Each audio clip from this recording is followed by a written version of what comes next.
తెలంగాణ రాష్ట్రము దేశంలోనే ఒక మార్గదర్శిగా ఉండే విధంగా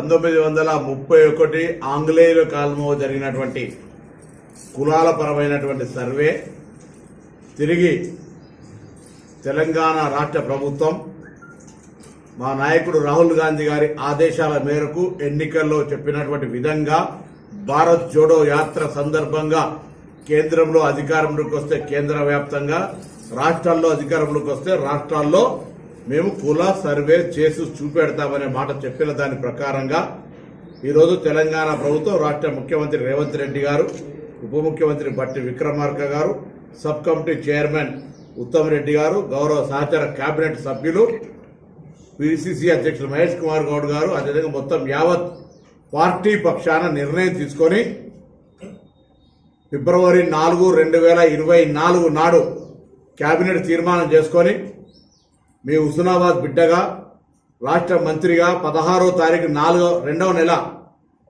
2024 నాడు శాసనసభలో తీర్మానం చేసుకొని నిర్ణయం నుంచి నివేదిక దాకా మళ్ళీ 4వ తారీఖు ఫిబ్రవరి 2025 నాడు సంవత్సర కాలం లోపల నివేదికను ప్లానింగ్ డిపార్ట్మెంట్ ద్వారా రాష్ట్ర వ్యాప్తంగా కార్యక్రమం చేపట్టి ఎలా ఈ నివేదిక తీసుకోవడం జరిగింది. నేను ప్రత్యక్షంగా భాగస్వామిని, రాష్ట్ర బలహీన వర్గాల శాఖ మంత్రిగా జరిగిన పరిణామాలన్నీ కూడా కేబినెట్ నిర్ణయాలు కావచ్చు, శాసనసభలో తీర్మానం ప్రవేశపెట్టిన వ్యక్తిగా ప్రభుత్వంలో జీవో ఇచ్చి ప్లానింగ్ బోర్డు తోటి చేయమని చీఫ్ సెక్రటరీ గారికి ఆదేశాలు ఇచ్చి అందరి కలెక్టర్లతో సహా జిల్లా వారీగా సమీక్షలు నిర్వహించి ఈ యొక్క పర్యవేక్షణ సమాచార సేకరణకు 150 ఇళ్లకు ఒక చొప్పున గ్రూపింగ్ చేసి రాష్ట్ర వ్యాప్తంగా దాదాపు 85,000 ఇళ్లకు సంబంధించిన 150 ఇళ్ల గ్రూపులను చేసి పర్యవేక్షకులను పెట్టి ప్రతి 10 మంది పర్యవేక్షకులకు ఒక సూపర్వైజర్నిచ్చి ఆ సూపర్వైజర్తో పాటుగా మండల స్థాయిలో ఒక సమన్వయకర్తనిచ్చి జిల్లా స్థాయిలో అడిషనల్ కలెక్టర్లు, కలెక్టర్ల నేతృత్వంలో రాష్ట్ర స్థాయిలో ప్లానింగ్ బోర్డుకు సంబంధించినటువంటి ప్లానింగ్ డిపార్ట్మెంట్కి సంబంధించినటువంటి సందీప్ సుల్తానియా గారు, వారికి తోడుగా హైదరాబాద్ కలెక్టర్ అనుదీప్ గారు, చీఫ్ సెక్రటరీ గారు, ఇన్ని వందల మంది ఐఏఎస్లు, 1,00,000 మంది ప్రభుత్వ ఉద్యోగులు తెలంగాణ వ్యాప్తంగా 85 లక్షల ఇండ్ల మీద ఈరోజు ఈ కార్యక్రమం చేపట్టడం జరిగింది. 85,000 మంది పర్యవేక్షకుల ద్వారా 1,12,00,000 ఇండ్లు తిరిగి మేము అడుగుతా ఉన్నాం. ఇంత పెద్ద ఎత్తున ఒక పర్యవేక్షణ, దీనికి సంబంధించిన ఒక చట్టబద్ధత, దీనికి సంబంధించి ఒక ట్రాన్స్పరెంట్గా ఈ కార్యక్రమం నిర్వహించి శాసనసభలో చర్చకు పెడితే ఎవరైనా ఈ యొక్క కుల సర్వేలో భాగస్వాములైనటువంటి వాళ్ళు, కుల సర్వేకు సంబంధించి సమాచారం ఇచ్చిన వాళ్ళు మాట్లాడినా బహిష్కరించిన అర్థం ఉంటుంది. నా కేటీఆర్ గారు కానీ, హరీష్ రావు గారు కానీ, కేసీఆర్ గారు కానీ ఈ యొక్క సమాచార సేకరణకు ఎక్కడ రెస్పాండ్ కాలేదు, వాళ్ళు సమాచారం ఇయ్యలేదు. కానీ సభలో మాత్రం ఇందుకు నిరసనగా బహిష్కరించిపోయారు. అసలు వాళ్ళకేం హక్కు ఉందని అడుగుతున్న బలహీన వర్గాలకు సంబంధించి కనీసం న్యాయం చేయాలనే ఆలోచన లేనటువంటి వాళ్ళు. అధికారంలో ఉన్నప్పుడు ఈటల రాజేందర్ ఒక బలహీన వర్గాల నాయకుడిగా నేను కూడా ఇచ్చేదారంటే మెడల్ వంటి బయటకు ఎట్టేసినటువంటి పరిస్థితి మనందరం చూసినాం. ఇవాళ టీఆర్ఎస్ పార్టీకి సంబంధించిన రాష్ట్ర అధ్యక్షుడు కేసీఆర్ గారు, కార్యనిర్వాహక అధ్యక్షుడు కేటీఆర్ గారు, శాసనసభ పక్ష నాయకుడు కేసీఆర్ గారు, ఉపపక్ష నాయకుడు హరీష్ రావు గారు. ఎట్లా సాధ్యం? ఒక పదవి బీసీకి ఇచ్చిండ్రా, ఒక పదవి ఎస్సీకి ఇచ్చిండ్రా? మీరేం మాట్లాడారు బలహీన వర్గాల న్యాయం. ఇప్పుడు జరిగినటువంటి ఈ అంశం మీద మాత్రం విమర్శ చేస్తూ ఉన్నారు. భారతీయ జనతా పార్టీ ముఖ్యమంత్రిని బీసీని చేస్తా అన్నారు. ఆఖరికి శాసనసభ పక్ష నాయకుడు పాయల్ శంకర్, ఆదిలాబాద్ ఆయన మంచి బీసీ నాయకుడు, ఆయన చేయలే, మహేశ్వర్ రెడ్డి చేసిరు. వాళ్ళ పార్టీ అంతర్గతం కావచ్చు, కానీ ఆ పార్టీకి బలహీన వర్గాల గురించి మాట్లాడే హక్కు లేదు. ఎందుకంటే కేంద్రంలో నరేంద్ర మోడీ గారి నాయకత్వంలో మేము కులగణన చేయమని సుప్రీంకోర్టులో అఫిడవిట్ ఇచ్చిన వాళ్ళు వీళ్ళంతా. బలహీన వర్గాలకు వ్యతిరేకులు వీళ్ళు. సాక్షాత్తు నిన్న పార్లమెంట్లో ప్రధానమంత్రి నరేంద్ర మోడీ అంటున్నాడు, విభజనకు కారణం తీసే అంశాలను మాట్లాడుతున్నాం. మేము కులాలు ఎన్నో, అందరికీ తెలుసు ఏ కులాలు ఎన్నో రాష్ట్రాల్లో, గ్రామాల్లో కులాల గురించి సర్వే చేసి ఎవరెంతున్నారో చెప్తే మేము విభజనకు ఇది ఒక మంచి సంప్రదాయం కాదంటాడు.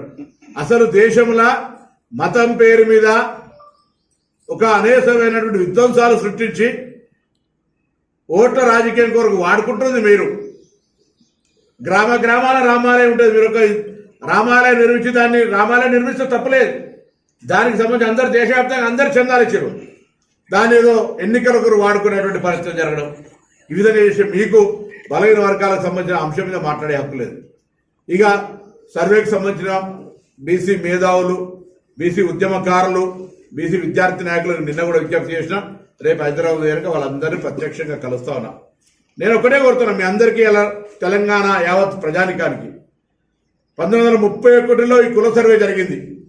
2011లో జనాభా లెక్కలు జరిగినాయి. 2021లో జరగాలి, కరోనా వల్ల జరగలే. అది ఇప్పటి వరకు కేంద్ర ప్రభుత్వం మనం జరపలేదు.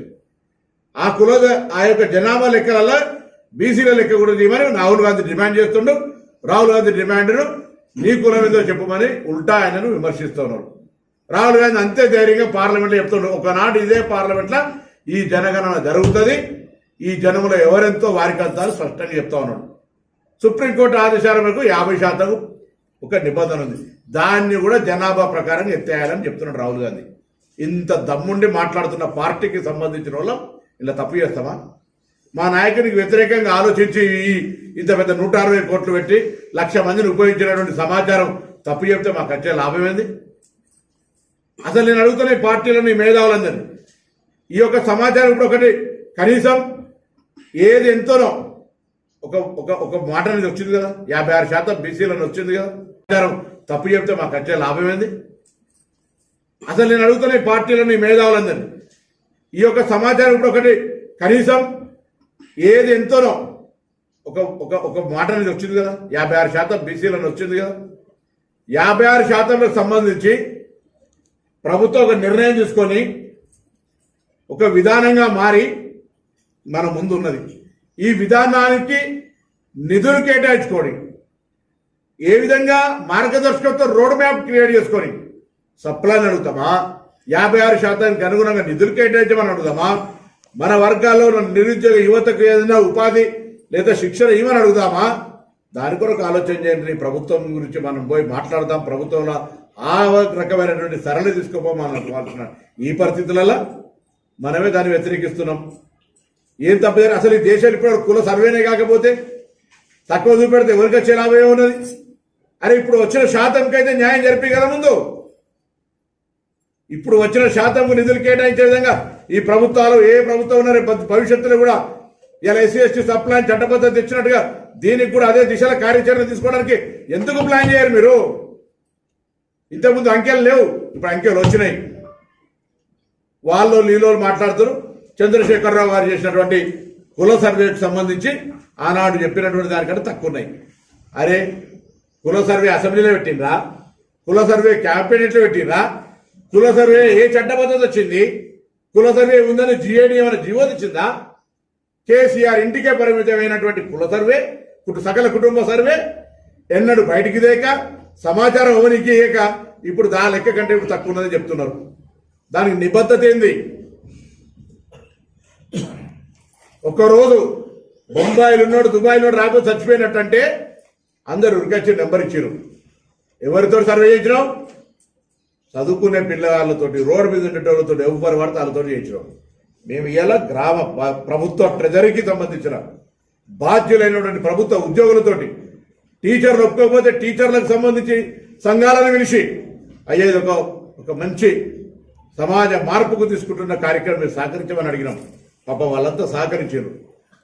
ఒత్తిడి వెంటనే రోజు 7-8 మాత్రమే చేయమన్నాం. ప్రతి పర్యవేక్షకునికి 10,000 రూపాయల ఆనరోరియం ఇచ్చినాం. లేబర్ కింద అటుగానే పని చేయించుకోవాలి. కంప్యూటర్ ఆపరేటర్లను పెట్టినాం. డాటా ఎంట్రీని 36,000 మందిని, ఇంత వేల మందిని పనిచేయించి మూవ్మెంట్ చేస్తే దీని మీదనే శాంటిటీ లేదని విమర్శిస్తారు మనోళ్ళు కూడా. ఈ వర్గాలు ఎవరికైతే న్యాయం చేయాలో వాళ్ళకి న్యాయం చేయించే విధంగా ప్రశ్నించాల్సిన వాళ్ళు పోయి ఎదుటివాడిని నీ పార్టీ చేస్తలేదు అని వాళ్ళ ముందర ధర్నా చేసినట్లు. ఈ చర్య జరిగేటప్పుడు నేను కూడా హుస్నాబాద్లో కొన్ని ఇళ్ళకి పోయినా, మీ అందరికి తెలుసు. ఆ సందర్భంలో మాట్లాడాను. ఏమడిగినా మొన్నటిదాకా బీసీ సంఘాల వాళ్ళు, బీసీ మేధావులు ఎప్పుడు చేస్తారు అని అడిగారు. చేస్తుంటే అందరూ పోయి ఎక్కడెక్కడో ఉన్నారు. వాళ్ళందరూ పోయి కులాల వారీగా సర్వే చేయాలి, కులాలన్నీ ఈమని అడగాలి కదా, కులాల సమాచారం ఈమని వాళ్ళంతా తిరిగేసే బాధ్యత ఉండే కదా. ఇక అప్పుడు అట్లా చేయాలి, ఇప్పుడు మళ్ళీ ఇట్లా జరుగుతుంది. వాళ్ళందరినీ కొడుతా ఉన్నాం, బేషిజం లేదు. దయచేసి మీకున్న అనుమానాలు ఏమున్నా ఐఎమ్ రెడీ టు క్లారిఫై. లేదా మీరు చెప్పేది నన్ను ఒప్పియండి. అందరు ఒకటే కొడుతున్నారు. నేను కూడా మీలాంటి ఉద్యమకారున్నే, బలహీన వర్గాల ఉద్యమంకు సంబంధించి ఆకాంక్ష ఉన్నది వాడిని.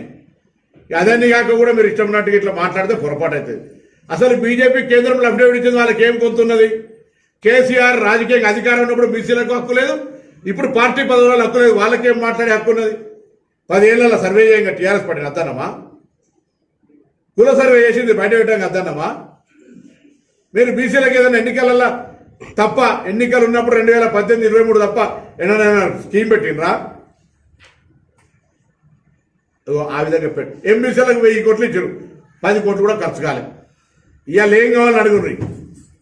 56% వచ్చింది. ఈ 56% వచ్చిన దానికి ఏం న్యాయం చేయాలి, ఎన్ని నిధులు కావాలో ప్రభుత్వానికి ఒక మార్గదర్శకత్వం చేయాలి. మేధావులందరూ, రిటైర్డ్ ఐఏఎస్లు, రిటైర్డ్ ఐపీఎస్లు, జడ్జిలు, మాజీ మేధావులు, ప్రొఫెసర్లు, ఉద్యమకారులు, సంఘ నాయకులందరికీ హృదయపూర్వకంగా విజ్ఞప్తి చేస్తా ఉన్నా. ఇది దయచేసి ఒక ప్రారంభం. ఈ ప్రారంభాన్ని విజయవంతంగా ముందుకు నడపడానికి నాయకత్వం వహించింది.